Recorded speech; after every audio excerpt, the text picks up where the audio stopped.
a choice right now, between fear and love. It's just a rock. Out of the dark night of ignorance and into the shining light of truth.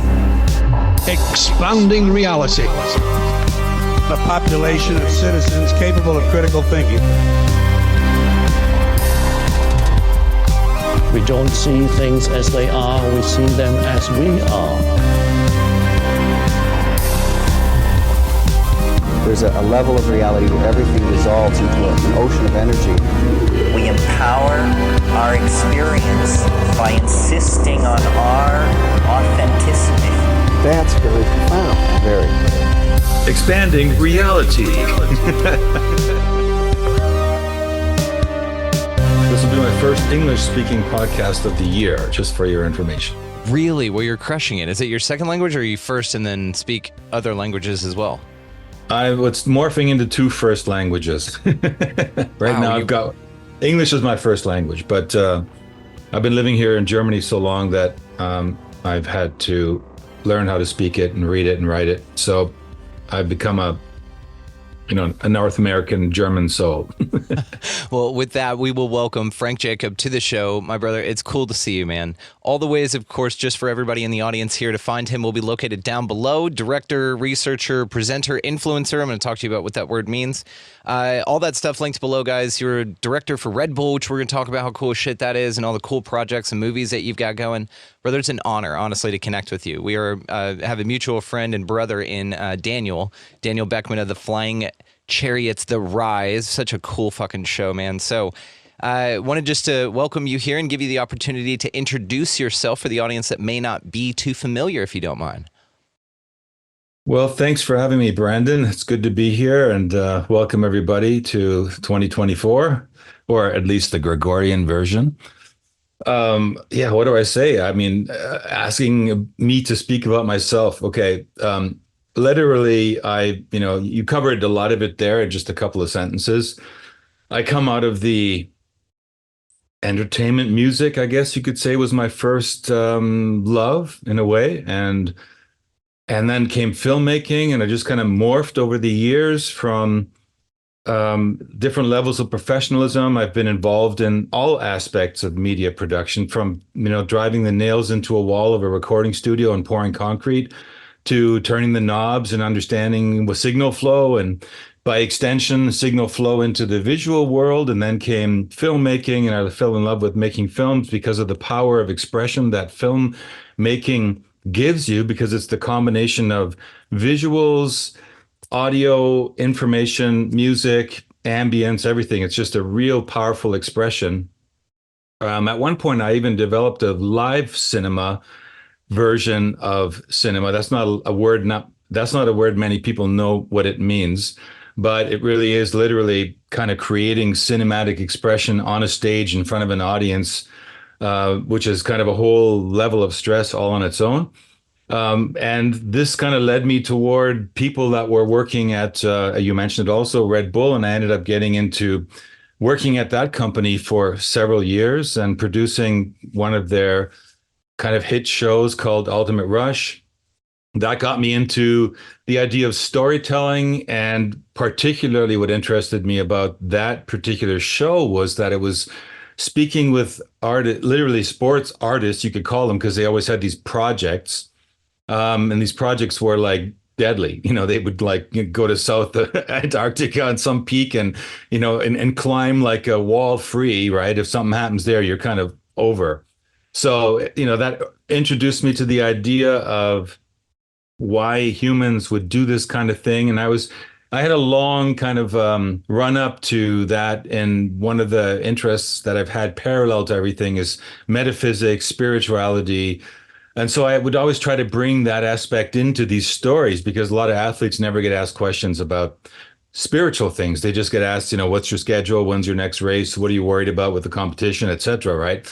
So anyway, long story short, I sort of went through that and realized, okay, there's limitations there. I wanted to get into larger, longer expression documentary filmmaking and bring in all the different talents I have, which were, like I said, music, et cetera, and sound, and understanding the whole way of putting it together on a really high level, but bring that into kind of the more fringe the fringe level of subjects, right? Because most of the time, at least when I was starting, you had a lot of films out there on YouTube that were dealing with fringe stuff, but they were so badly shot and the quality was horrible. And there's something about that gives people a feeling that it can't be taken seriously because nobody's really investing in them a level of production to make it worthwhile on a cinematic level. So that was kind of my inspiration to make my first sort of crazy fringe film, like feature length film, which was turned out to be Packing for Mars. And during the course of making that, I ran into a very beautiful and talented production partner by the name of Tanya Maidenford. And the two of us got together and completed that film and many others, including some like Solar Revolution and Klaus Dona Chronicles. And it just kind of evolved from there. And once you start down that road, you go down into the rabbit hole, you begin meeting a lot of really bizarre characters and informative people, really intelligent people you don't know whether you can believe them or not. And it's a very, very precarious terrain to kind of be venturing into. And so I've been living in this room, in this space of this kind of a world of like, how much of it is real, how much of it isn't real. And the lines between fiction and nonfiction are very murky. And I love that very much. And I like to bring in those elements into all of my work because as I'm learning with my, expanding knowledge in terms of quantum physics and all these things that I've learned simply because I've had the honor to be able to sit at the feet of certain masters who told me these things in the course of directing films. You get to ask these people the kind of questions like a curious kid, you want to know, how does that work? So, over years of doing that, you just kind of develop all these interests and information bits. So, yeah, that's kind of a really fast track version of it. I think the culmination of it was probably last year where the most people got to know me or found out about me because of a story that I broke about a group calling themselves the Guardians of the Looking Glass. And the Looking Glass was something that was part of the secret space program oriented fringe box that I was playing in a couple of, several years earlier. So it was a natural to take that story and see where it evolved into today. And that has led me kind of over the last year to be out there with timelines and quantum physics and pineal gland. And I've made webinars and all kinds of stuff. So there I am in 2024, Brandon. Outstanding. Absolutely outstanding. I'm so grateful, like I said, to connect with you. It's instant brotherhood here. And I knew this the second the camera clicked on. I was like, oh, yeah, it's good to see you again rather than nice to meet you kind of a thing. So, man, so many things in here that I want to talk to you about. You're fascinating as hell. And same with what you're doing with your collaborations as far as putting different skill sets together. That's what I see this podcast as. I wasn't really an audio engineer until I did podcasting. I didn't do videos until I did podcasting, right? So it's this thing that leads you down an amazing road of discovery, and that led you to some fascinating fringe topics. Now, just curious here straight out the gate, did you have an interest in anything in the freaky woo-woo variety, as we say, before being led down the path to make films about it? Well, when I was, I think, 12, I started to explore metaphysical works. And I remember running into a book, picking up a book at a library that had to deal with Billy Meyer, the guy called Billy Meyer, who's I think probably your audience knows who he is, but he's this Swiss guy with a long beard who only has one arm, who was allegedly filming UFOs in the 70s with this really cheap camera and photographing them. And those turned out to be, they were investigated in this book, they were investigated by several people. I think Jim Delatoso was one of them, and a couple of others that were interested in trying to figure out whether this is real or not. So they analyzed like the audio tapes, they analyzed the visuals for fake or fraud or whatever. And they could never conclusively bust him. And I remember at that age, I was like, okay, well, obviously then it must be real if they can't bust him in my little mind. And I figured, okay, well, but in my life, I didn't know if I was going to pursue the UFO topic. I figured since these people were already on it, would only be a matter of time before the truth of it came out, which of course now has been quite a few decades since then. And we're still somehow sitting on the fence with that topic.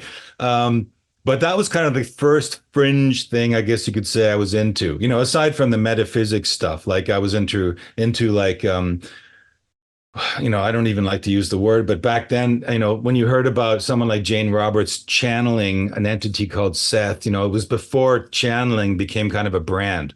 or like a commercialized version of whatever's going on in the world right now. Everyone's a channel now, and their brother or whatever. But back then it really had a profound impact on a young formative mind like mine. So that introduced me to all these things that led to the Carlos Castaneda and, the Nagual and all these sort of ideas that there's this parallel world that exists that fascinated me. So that's kind of, those are the two main pillars of, I think, kind of what formed me to go in that direction. What is your worldview as of this moment right now? What do you think this place is? What do you think you are? What do you think your role in this thing is? Your relationship to it all? What do you think it is? Well, I see us very much as creator beings, gods with a small g, if you want to put it that way. I believe very much that there is a creation, that we aren't here by accident, that there's kind of a divine plan.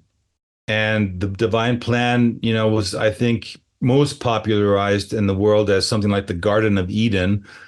And I think that idea of the Garden of Eden is something that we are pursuing, in the sense that it's a place where, there's an abundance, there's peace, there's this whole interactive level that's on a very spiritual plane of existence.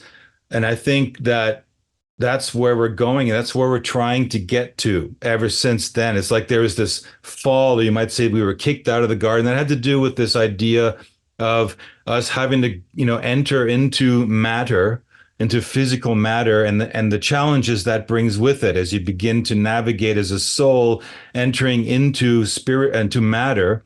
You begin to confront issues that lead to ego and competition and all these things that we've gone through in our history, in the history that we know, at least, that have led us to this point now where we've reached a kind of a crossroads. We are at a crux right now between realizing that ultimate Garden of Eden goal on a physical level, on a biological level, with what we were given in terms of our biohardware, and on the other hand, there's this aspect of humanity which tries to copy the creative process, and using the artificial world, which embodies artificial intelligence and transcending the physical realm, and I guess transhumanism is the key word here, and the noosphere. There's this movement to take us there in that direction, and these are kind of coming to a crux now, because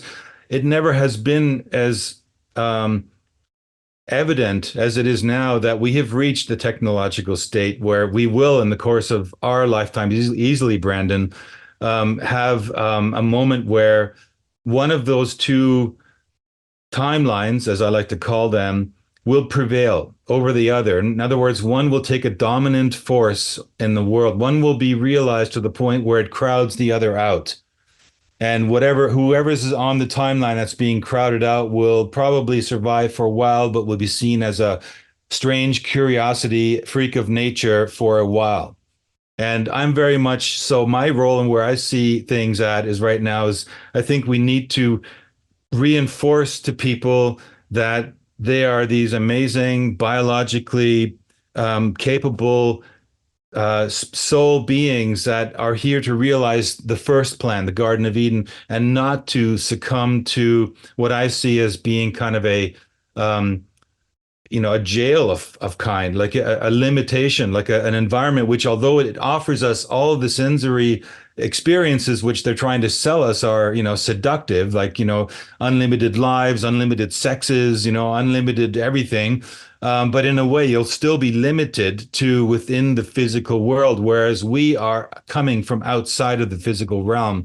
We come from hyperspace and we have no limitations. So by us taking that leap into that box, we would pretty much enclose our consciousness into a glorious cage for who knows how long, until someone cracked that cage and figured out a way back out of it. So do you think we chose to be here? Absolutely. This idea Castaneda talks about, I'm grateful you brought him up, about the Nagual, but also the mud shadows, the things that are here to either help you or hurt you. These kind of ideas that there is like a force here that we can't see that's underpinning everything. It's a current of energy, and it feels more malevolent to me than benevolent. And I've looked my whole life at this thing as benevolent, and I've done my damnedest to connect with something I'm not an experiencer myself, as they say. Now I look at that, I'm grateful for that. I have a long history and relationship with psychedelics, and in that way I've connected with quite a few things, and my third eye has been squeegeed very clean. But this idea that really this place is not some awesome intergalactic like port where we chose to come, we chose all these cool experiences, and then we're going to get to some 5D level to where everything's going to change, and then it's going to bring in this new era. I do not disagree with you that there is a shift occurring, and that there is some deeper darkening to the darkness, right? It seems that this technocracy, this transhumanism, is a way to sort of directly interface with whatever this thing is that seems to have a lot of interest in technology and its ability to sway our minds due to the thing's ability, whatever this is, right? The Mud Shadows' ability and desire for perception management. It just wants you to think whatever that is not true. So what's fascinating about this process that I've just kind of been along in this discovery is I've heard a lot, and I am appreciative of the ideas that this is going to work out, kind of a thing. You know what I mean? But I don't subscribe to it any longer. So what are your thoughts on that? Because I kind of look at this place more as, like you said, a box and a prison, but I don't see us as being here of our own volition due to many factors. And we can absolutely talk about those, but I'm just curious about what your thoughts are on that idea. Well, and I mean, in the sense of volition, okay, there's, and the purest definition of that word is just, is essentially, it has to do with free will. And free will is the source of free will goes back to the idea of the creator being, the ultimate creator, the creator of the universe that we're in. And the creator, in order to, the way I understand it, the way I perceive it, in order for the creator to expand its consciousness or its experiential level, it split itself up into all of it, fractally, you could say, into the universe that we perceive. And part of that had to do with, you could say, each of us being like a sliver or a splinter from the ultimate God consciousness or creator consciousness. That was the source, and entering into this physical world. And that was the first sort of attempt. Okay, the best way to describe it is free will allows us to explore every aspect that we may encounter to its fullest conclusion in order to bring that experience back home and, and deposit it into whatever is you might call the database of consciousness, the Akashic record. There's different ways. The field, there's different ways to describe it. Quantum physics has a lot of, just try to describe it a lot as well. We had people like Michael Persinger describing it to us in terms of science and the brain and the Schumann frequencies and how the human brain resonates with those. But essentially, and an interesting definition I heard added to this recently was basically the original Aramaic Christian definition of reincarnation, which had to do with the fact that each of us living in a physical body, when the body expires, the consciousness that we were goes back to the creator and basically, stocks the data bank with all of that we were, so that it can be recycled back into the next wave of consciousness, conscious beings in matter. So that's a way of describing physical matter and reincarnation.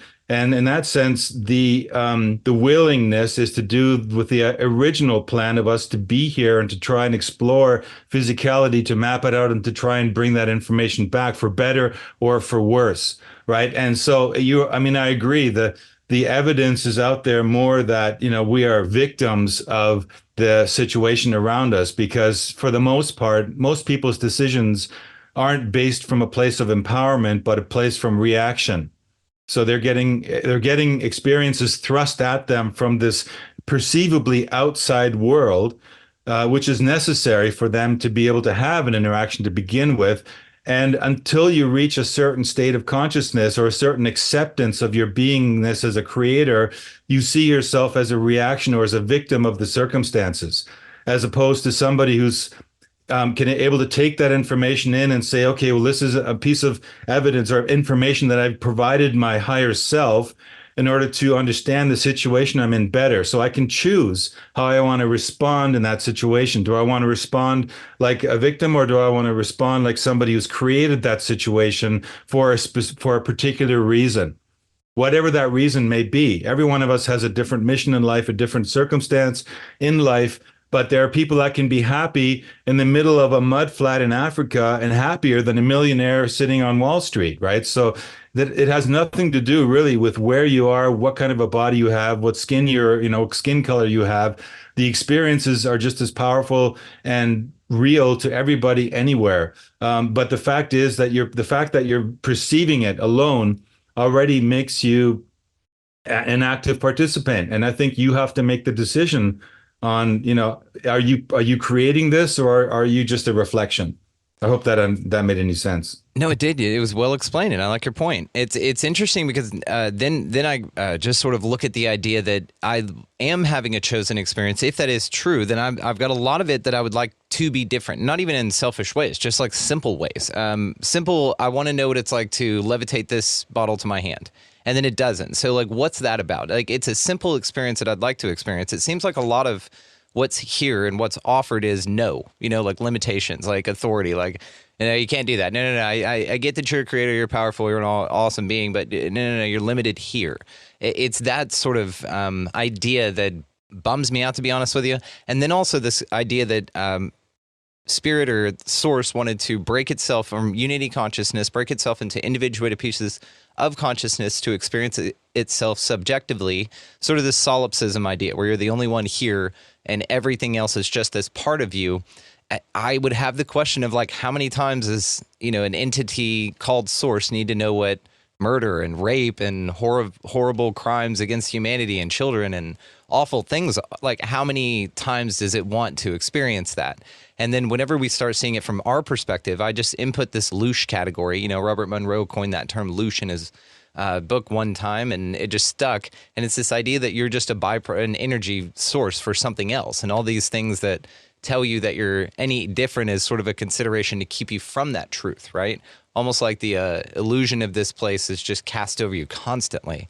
So it's this idea that just I find fascinating. And, I go back and forth with it, honestly. There's a beautiful middle ground there that I know I'll find somewhere, being well out of the New Age stuff, but then cast super far in through the dark tunnel or whatever, and then kind of out of that. I know that there's a balance point in there somewhere, but it's just great getting to hear other perspectives on it. And you're very eloquent and cool to talk to, so thank you. Thanks. Well, if I may offer something in that regard, is like, how often does the creator need to experience murder and stuff like that? The idea is like, what if we just hypothesize here that there is such a thing as an opposing force that is there to push us, to push our consciousness into realizing how powerful we really are. In order to do that, it has to express the opposite kind of power, and that power tends to be manifested in things that result in war and murder and just the whole spectrum of pain and fear that's in the world. There seems to be really like this opposing force, and whatever you want to call it. Some people call it an AI. Other people call it Satan. It doesn't really matter to me, but what's clear to me is that, this idea of an organization of some kind that is highly tuned and specifically assigned with the idea of pushing us to really like that scene, and if I can draw on a movie like The Matrix, for example, right? Well, Neo's standing there, and at some point he checks, like he sees the code. He checks that the whole thing is this matrix, and so the bullets aren't really bullets. And so he stops the bullets, right? And it doesn't matter what Smith does at that point. It was like he's like not nearly as powerful as the person who's actually the creator being that perceives the matrix around it as simply something that's out there to give you information, which you can then respond to as, like I go back to this idea of the victim. And there's always that question, that film, like that says, if you get killed in the matrix, do you really die out here in reality, right? This is a very crux point here. because this is something we are in a vulnerable physical bodies. And sure enough, if I'm too dumb and I go out and don't look left and right on a busy intersection, I could get smacked and done with from a car, right? Then it's over. But the idea of tuning your consciousness and understanding concepts of another force that opposes you presupposes that you're more alert, that you're like the Zen Buddhists talk about this state of being really highly attuned to the situation that you're in. There's these talks, there's these analogies of the master who walks up behind some practicing Zen student and smacks him over the head with a stick, right? And then the student says, well, why did you smack me over the head with a stick? And the master's like, well, you weren't paying attention. You were not in attention. So it's up to us to take attention to all the stuff that we have around us and see it as something which is the sum total of what we have at the moment. The moment is is this sacred place that we're in. And if we take it for everything it can be, then we will perceive it that we won't be caught off guard, and we will begin to move away from seeing things like violence. And the more of us that do that, the more of us see the total unnecessity,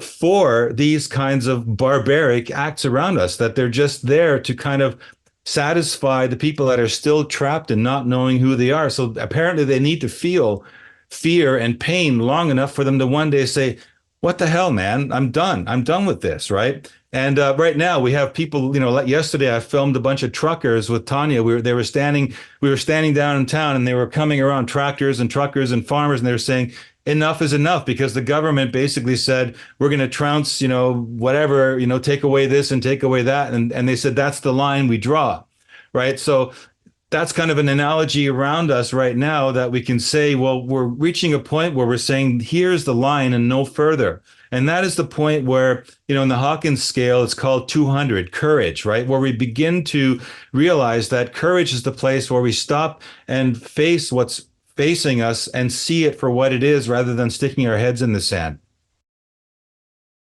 Oh, man, you are on the right show here, dude. This is awesome. Okay, I do want to touch on speaking of segues here, change topics completely and come back to something that you said earlier about the Project Looking Glass project that you've had. If you don't mind, just tell the audience a little bit of what you know about Project Looking Glass.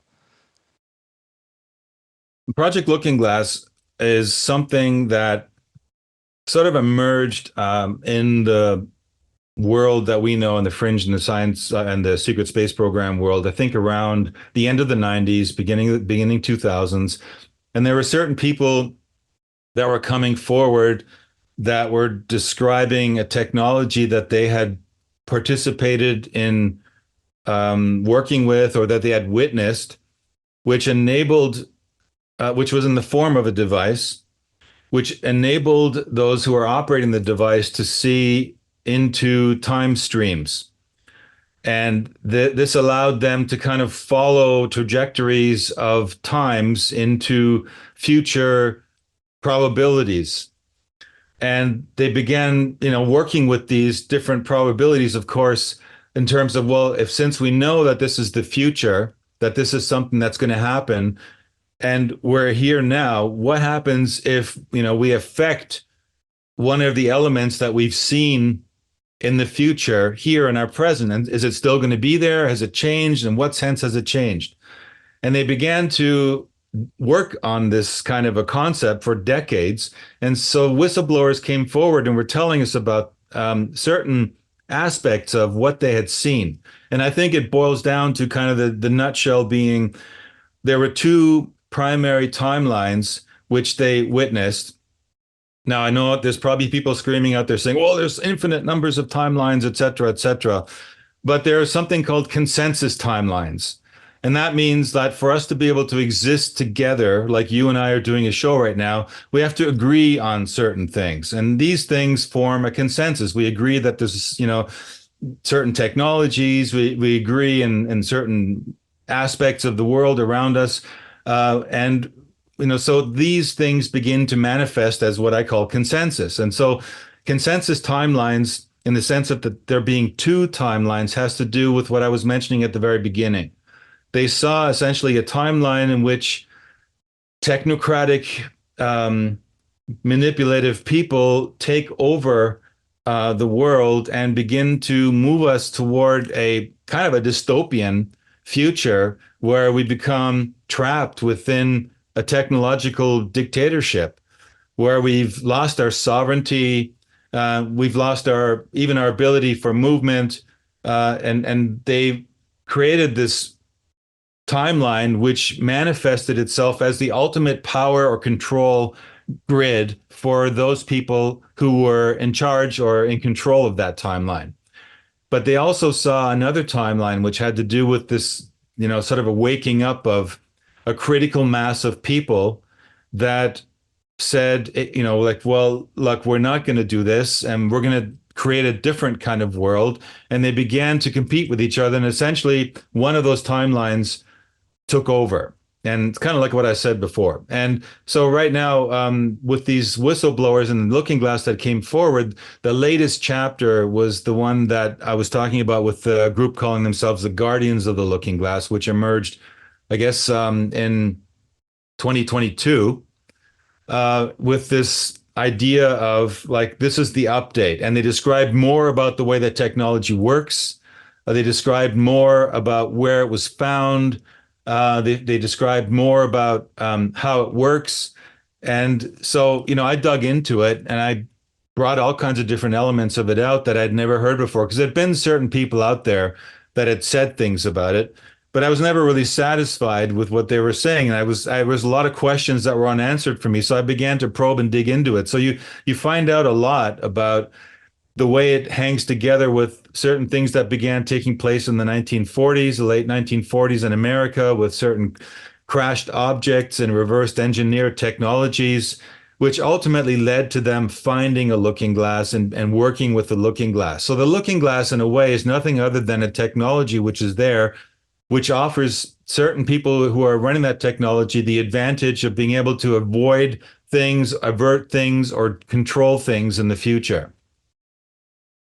So did they know the craft? Let's just talk Roswell for specifics, because you mentioned craft. Did they know that Roswell was going to occur before it occurred? Get started on your resolutions with Factor so you're ready for the new year. Factor's ready-to-eat meal delivery takes the stress out of meal planning and sets you up for success in the new year. Skip the grocery store, prep work, and cooking fatigue. Instead, get chef-crafted, dietitian-approved meals delivered right to your door. With over 35 meals to choose from per week, including options like keto, calorie smart, vegan, veggie, and more, plus over 55 weekly add-ons, you'll have a ton of nutritious and flavorful options to kickstart your resolutions. Now, head to factormeals.com/expandingreality50 and use promo code expandingreality50 to get 50% off. That's expandingreality50 at factormeals.com/expandingreality50 to get 50% off. Yeah. Well, not up to the point where they actually first encountered it, obviously not. They, at that point, even after Roswell, it still took some time before they realized things like a looking glass, because looking glass has to do also with navigation. It's a navigational aspect to the technology that they were using to traverse the space that they were in. In this particular case, those aliens or whatever, those ETs that were discovered, turns out to be not ETs, but actually future human beings. And they were using the looking glass navigational technology to come back to a time just before something on Earth happens that leads to their future timeline. And there were two factions of those ETs, and they were called J-Rods. They were broken into two factions, one called P45s, in other words, from 45,000 years in the future, and another group from 52,000 years in the future. And the 45s were, just to simplify it, aligned with Illuminati elements, and P52 elements were aligned with trying to help us to avert what's coming. And, so essentially what you realize is that they're like orphans. If they succeed in preventing what happens and leads to their time, then they become orphans of the timeline that led to their future in our now. And if you look at it a little bit deeper, you can see that this idea of time loops might go all the way back to where the technology was first introduced to human beings, which goes all the way back to Sumeria. So was it the first time? Did we know about it before Roswell? Kind of, but not really, sort of. I hope that explains it a little bit. No, it does. And it's a perfect, I mean, it's fascinating. Of course, like everything, it brings up more questions than anything, right? So you wonder then if it's all meant to be some sort of perpetual game, and that the second that maybe we get close to an Eden or something like that, some force, some perhaps even virus of the realm, or simulation, if that's what's occurring, seems to have the ability to come back and stop it before it starts. So then the question is we've all had this, like my grandma said it to her last breath. Jesus is coming back in my time, but he didn't. She came and went, just like her mom said it, just like her mom's mom said it, right? So there's this perpetual savior sort of idea, this concept, and I feel that the times we live in, it hasn't changed. It's just gotten more elaborate. You know what I mean? They've swapped the Jesus for the aliens, and now that's the new religion. So everybody's just sort of really ready for that to come in and save everyone, because it's still sort of this mind fuck of even if we succeed, there's alien factions that are really us from the future, two different versions of them, and one wants to prevent a timeline, one wants to ensure it. Either one ensures the destruction of the other, and they somehow have the right to mingle in what occurs with us. So then the question is that part of some huge grand plan, or is something ran amok here and screwing things up for us a little bit? Well, the thing is, the plan part of it. Well, let's see. How am I going to break this down? First, the idea of the savior. Okay, this is another thing which I see a lot of in the world right now. Is this idea that in the modern, lingo, I think in the Q movement, it's called the white hats or whatever. It's like the idea that there's this force, this greater than you, that is either an organized group or it's a person.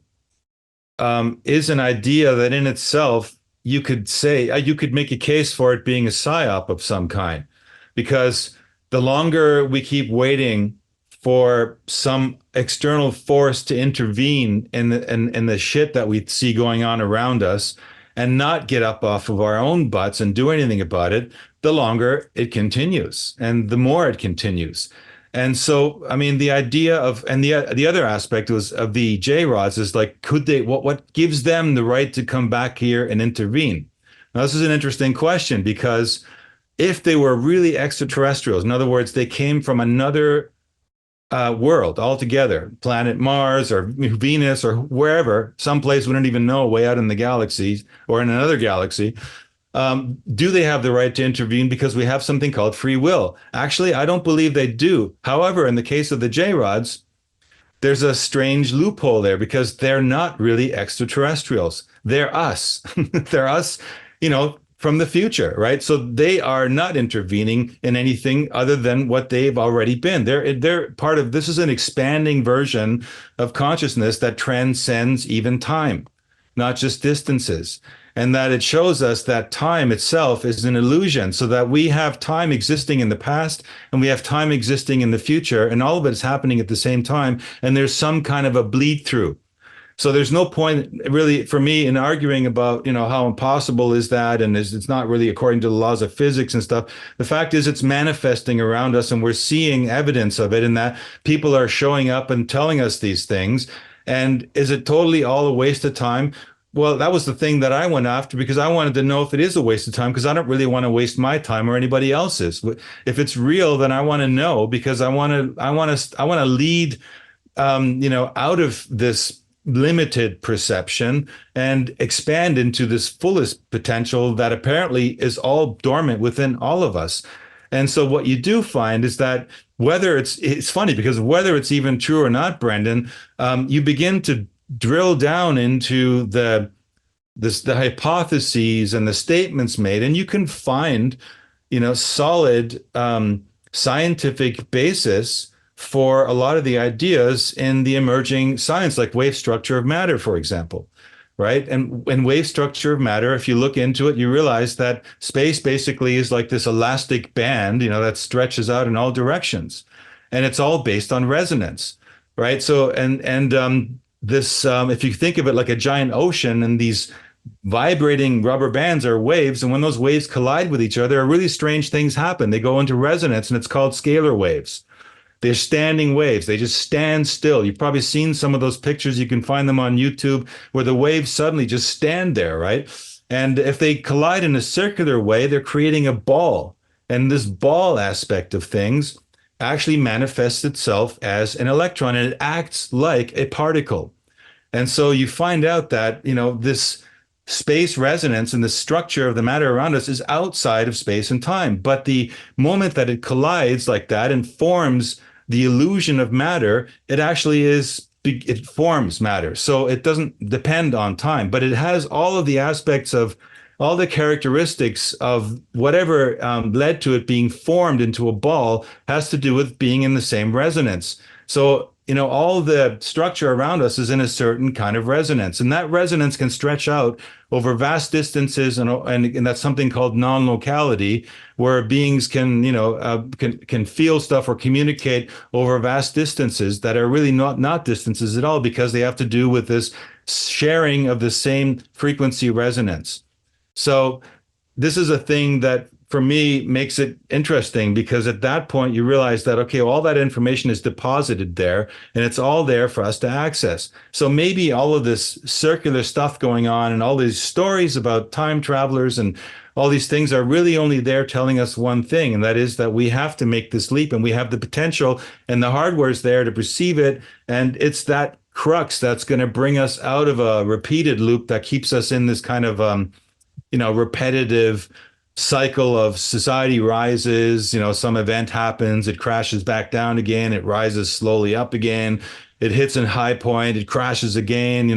This cycle at some point, I think, even to the creator being, gets boring and needs to be broken. So I think that's where we're at. That's the point that we're at right now.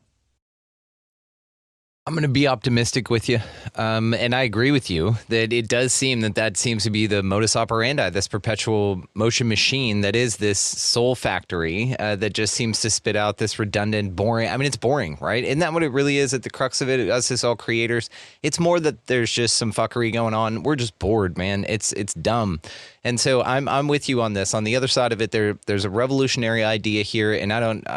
What do you think about the astrology that plays into this? You look into that at all? It's sort of this Pluto return, and how last time that happened was during the French Revolution, and right now we're seeing just absolute balls out chaos everywhere. Do you think that has anything to do with it?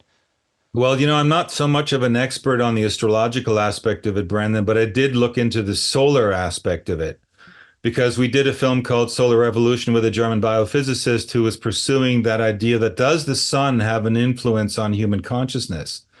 And when you look at the data, you realize that, yes, indeed, the solar cycles play a direct relationship to the rise and fall of civilizations. And when you get into the material, you realize that the sun itself is only part of a larger system, and it itself has something called the heliosphere.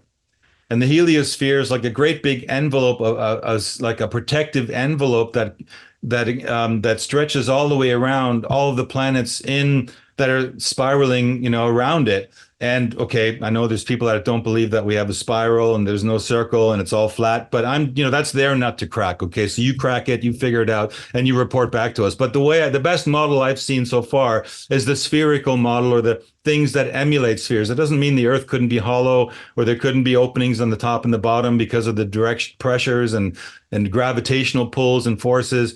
But the idea of the heliosphere being this protective envelope, and when the sun goes through weaker phases or stronger phases, its heliosphere expands and contracts, just like your own biosphere. We each have, what we don't realize is that our bodies have something called a biosphere, an invisible aspect that stretches up to 4 meters from your body. And that's actually the real part of your immune system, if there is such a thing. Because people wonder, like, how do you get sick and how do waves of sickness happen? It has to do with this biosphere. And when your biosphere is feeling down, and when you're feeling down or depleted, you contract just like the sun does. And you're more susceptible and vulnerable to things around you, or, your information that maybe you're supposed to process gets through, whereas before you were blocking it. And the sun is no different. The sun, if you look at it as a being in the holistic sense, will contract, and it'll expose us to things coming from outside of our galaxy. And that's precisely what's happening right now.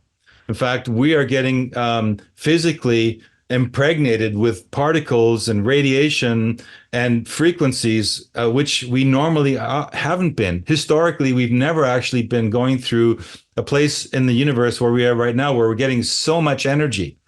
And the question always comes up, and this is something I always talk to Dieter about, is this really just an accident, or is this a cosmic orchestration?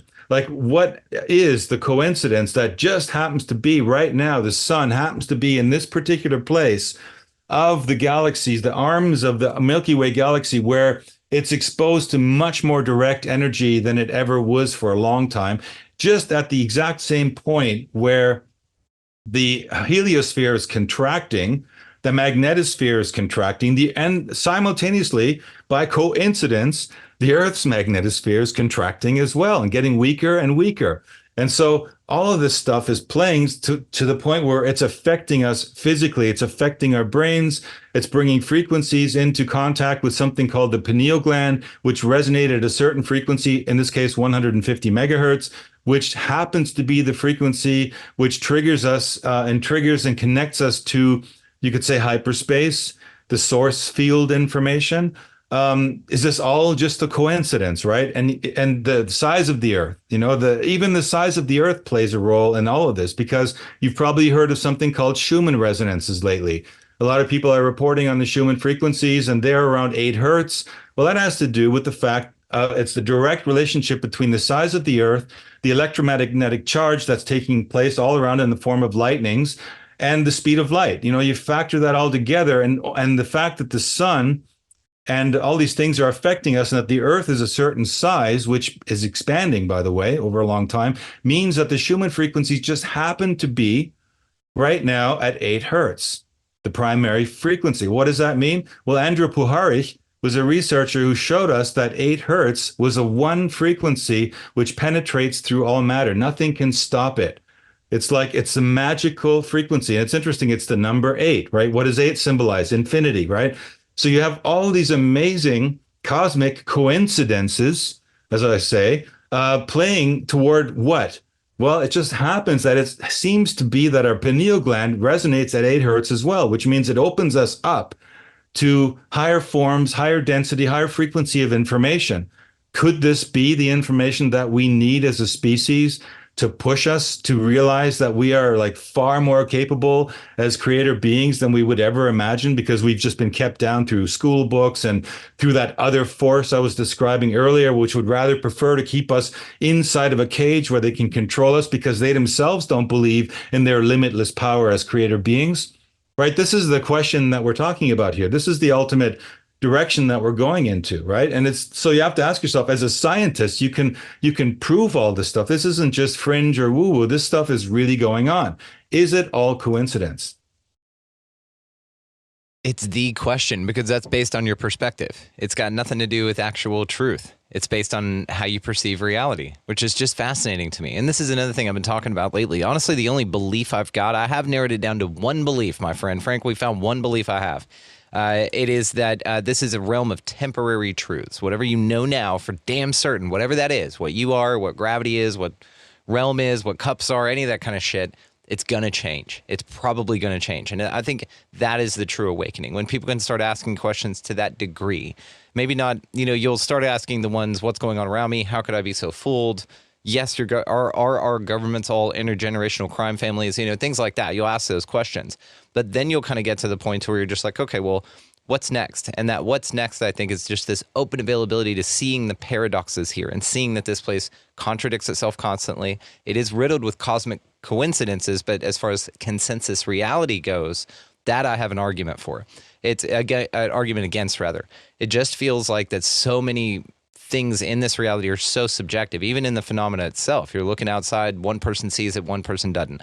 One person sees aliens, one person sees demons. One person sees these things that are future humans and coming back in time machines, and then the other one sees an angel. You know what I'm saying? So it's all of these sort of subjective, just radically subjective reality that we find ourselves in, that we're all trying to convince each other is sort of the same place. And it's fascinating, man. It's all mental is what I'm really trying to figure out, sort of figuring out here on a deep level. It's all just about the mind, man.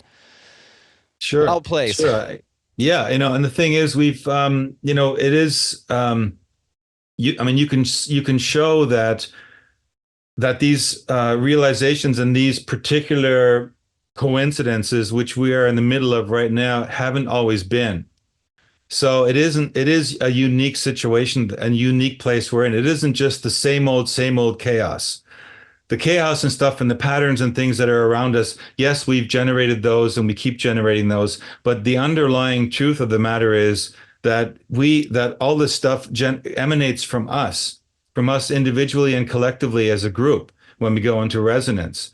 And so I mean, even we did a show with about the paranormal back in I think it was 2018. Tanya and I were producing this show here in Germany, and there was this German paranormal researcher called Lukadu, and he came into the show and he was telling us something that really kind of blew my mind, because he said that he went and investigated like really hundreds of cases of paranormal events that had happened in certain places. People would have, like, in their basement, walls would cave in and like weird entities, would be speaking, and he went and visited them, and he said in pretty much virtually every single case, with very few exceptions, the ultimate conclusion was the source of the paranormal experience was the person.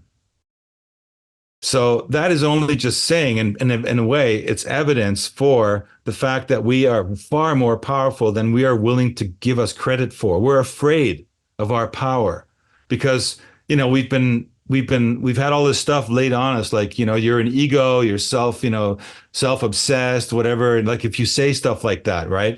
But the fact is, what if we really are these powerful creator beings and we've just been convinced that we're not? And we've been given guilt trips and limited thinking and limited concepts of science just to sort of keep us from making that leap. And that's one thing that's a little bit different now, because you could say, okay, maybe back in the days of the, people talk about the Anunnaki and the Sumerian kings, and that those were that was when the Anunnaki was here, et cetera, et cetera. You can argue for that. Okay, let's say that is the case, but something happened between then and now, which we went into a state of unconsciousness, several more rises and falls of civilization. And yet here we are again at a place that's a place we've never been at before, because every single moment is unique. Even though maybe the same souls came and revisited here, what they created around them was different. It wasn't the same as it is now. And we have a chance right now to make something special and amazing. And it comes down to whether we really believe that we are the creator beings that we are, or whether we just want to fall into the Darwinian concept of everything's an accident. Nothing has any real meaning. It's just all a bunch of rocks and molecules that collide together over eternity that one day results in consciousness. This is kind of the crux moment here, because we do have to make, and this evolutionary leap that we're talking about here hasn't been something I invented or anybody else, but in fact, it's been something that even indigenous people have talked about. It seems to be encoded into this reality that we have around us, and it manifests in forms of Prophecy Rock at Hopi Land and other parts of the world where you see the same potential that is coming upon us again and again. So and there are also cases where literally thousands and thousands of inhabitants of areas of the planet literally vanished overnight, that are unsolved mysteries. Nobody knows what happened to them. Could it be that they had those moments where suddenly they realized that collective, that tipping point was reached, where a certain minimum amount of people, like they say, the shaman saw the boat and then all the others saw the boat, right? There was this moment where all of a sudden everyone gets it. And then something happens and you actually maybe shift into another dimension, meaning that the perception of those you've left behind isn't able to see you because they're still in the dimension they were in before that realization happens. And so does it all happen at once? I don't know, maybe not, but it is, I think, on the cusp. And I think that's what interests me. And I mean, I think that's a worthwhile pursuit. Otherwise, you really are looking at this idea like, this Yuval Harari version of the world, where essentially you have to just succumb to the forces that are in control. As much as you want to try to pretend that's different, or that you can talk about Jesus or being spiritual, as Harari says it. He says, like, this idea of Jesus and the Messiah, that's all fake news, right? I mean, that's where it's at, right? So this is where we're at right now. It's a very exciting place, I would say, right now. So I think it's worth it going for the idea that we're these super amazing biocomputers, and I've found evidence that we have the bio hardware which enables us to make those quantum evolutionary leaps. And so I'm going to stick to that concept. And if it isn't, and if I'm not right, and I end up in that other place anyway, well, I'm going to get there no matter what. So at least I tried, and at least I can say I can look at myself in the mirror and say, you know what, you were part of the group of people that were trying to elevate things in a certain direction, and not part of the people that were apathetic and just succumbed to a definitive and limited form of reality. That's what's so interesting is that we all have people around us that are on the side that is not going to be the side that we're on, but we needed to know that that side existed to create the side that we're on, because it's juxtaposed, right? It's in relationship to the outer world around you. That's how you gauge where you are and grow. So it's interesting then to think that, at some point, all of these people would just go, you got it wrong, and then just burst into flames, or have to do this again because they didn't perceive the information correctly. But it seems that in this place of balanced energies and all that, had they not had played their role, the awakening would not have occurred at all. So it seems silly by system standards to punish that which played its role perfectly so that we could, air quotes, wake up, right? Absolutely. I love that idea. That's a critical point too, because I don't like the idea of saying those bad guys over there and these good guys here, right? Because you hit it right on the head. Those people are there to push us as well. And we can't be talking about oneness and love and forgiveness and all this stuff. And then, as soon as we find out they're the bad guys, like, it's got to be like, okay, guys, you did a great job, but honestly, you either shift or you shift on out of here. It's like, there's no place, and I see the new world as being not something where one battles the other out. I see it more as in terms of there's this crux moment where a certain idea just no longer resonates with enough people. It just fades away. It just goes away, because it's like at some point, you realize, okay, well, this thing isn't true any longer. So why continue believing in something, like, okay, maybe there isn't a Santa Claus. Okay, Santa Claus doesn't exist. All right, I got to go on. Okay, I'm sorry for all those people who believe in Santa Claus. Maybe he does exist, but like there, it's just an analogy, right? Like you reach a point where Santa Claus was just a fairy tale, and you don't need it any longer to move forward. And then Santa Claus falls away in your adult world, right? So similar kind of things are going to start happening. We're going to start seeing the idea that, hey, we don't need carbon combustible engines because another form of technology exists, and it's been hovering out there for well over 100 years. It just has never been able to find its feet, but suddenly it starts to find its feet, and it catches enough ground with enough critical mass of people that it's actually real. And then it's like, okay, well, we now know this is real, so we no longer need the other thing. Do we need to kill the other thing right away? No, but we can say, okay, there's light at the end of the tunnel. We don't need this anymore. Let's phase it out, and we'll move toward a new world gradually and painlessly as possible, and with as less judgment as possible. The challenge is you hear the people in the industries that we're looking to get away from murdering the people who are coming up with the revolutionary technologies in their garages, right, that will obliterate them and make them non-existent, non-relevant. So it's like a self-survival mechanism from this evil entity, if you want to put it that way. But, so what is that? Is it just that enough people prop up to be able to create these hydrogen cars out of their garages in fast enough fashion to where they just can't kill them all?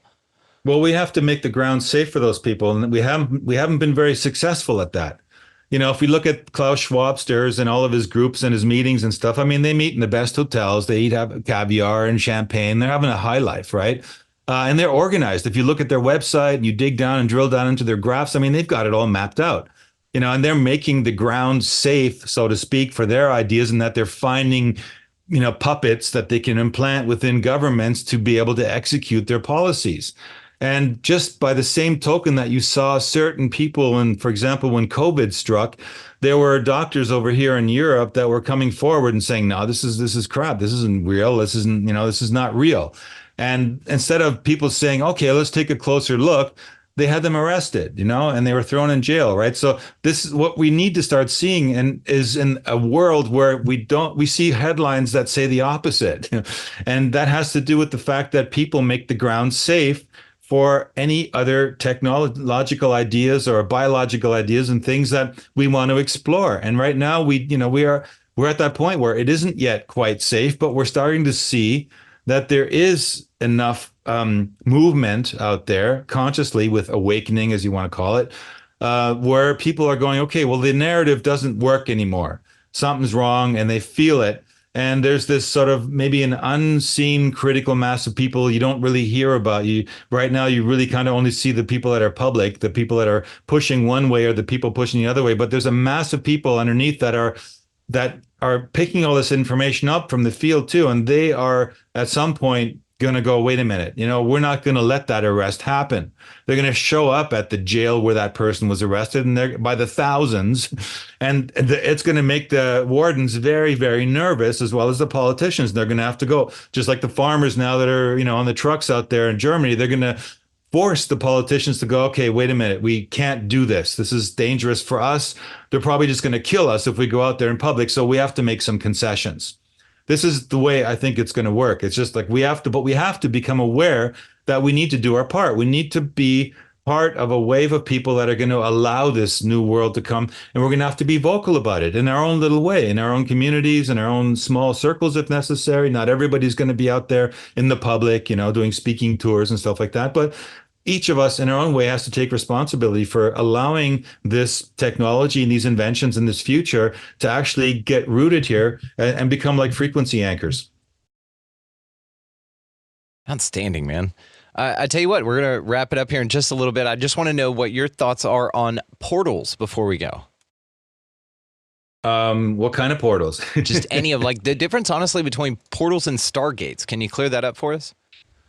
Okay, well, portals are kind of, and stargates are, you could say there are places in and around us on the Earth, in space, underground, that have unique geophysical qualities, and that they are kind of focal points of energy. And it's going back to even the looking glass. The technology is, on the one hand, technical, but it only works when you put it in proximity of such an energy point. And there are people that will tell you about energy points in the desert that they've been to, where they've experienced weird time anomalies. There are things like that over here in Europe as well. There's mountains and areas where there's anomalous behavior, time shifts happen, energy shifts happen. So there's people that have developed technology which is designed to tap into that particular energy and perform the function of teleportation, or opening up to other dimensions and get information and beings to come through. It's interesting, when we were in Vienna last month, we had the privilege of being in the foundational location of the Templars in Europe, and on the walls in ultraviolet lights that nobody could see except those who had the technology to decipher or to create ultraviolet light, which they had, could see the symbolism. And we saw the same symbols on the walls in ultraviolet that I saw earlier in the year when I went to Hopi Land, and I saw on the Prophecy Rock, there were certain symbols on that as well. And Thomas Banyakya has a drawing he talks about that he's not alive anymore, but when he was, as the ambassador of the Hopi elders, he would show a diagram with certain symbols on it. And I had to laugh, because those exact same symbols are the ones that appeared 1,000 years ago in the walls of the Templar Knights. And one of them is actually the symbol of what looks like a portal opening with flames around it and a person standing directly in front of it. So do portals exist? I'm absolutely convinced.